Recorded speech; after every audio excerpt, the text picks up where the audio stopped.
6月29号，斯巴鲁新款森林人正式上市。新车共推出6款车型，售价区间为22.38到28.58万元。作为年款车型，新款森林人整体设计并没有太多变化，增加了运动版和旗舰版2款车型，选择空间进一步丰富。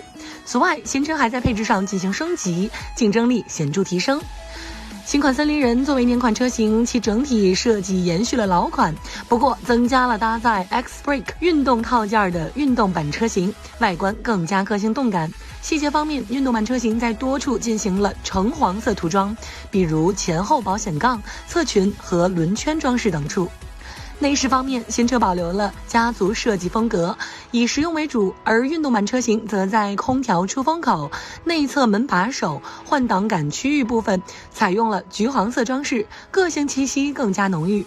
配置方面，搭载了自动启停、主动式进气格栅、感应雨刷、随动转向大灯、一键启动等等。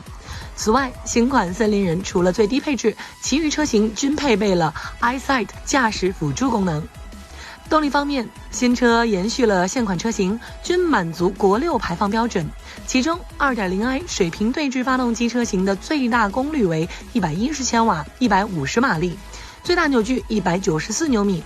而搭载的 Intelligent Boxer 动力系统由一台 2.0 升水平对置发动机加电动机组成，最大功率107千瓦，最大扭矩188牛米。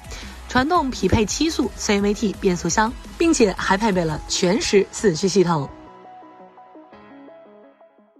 这世界很酷。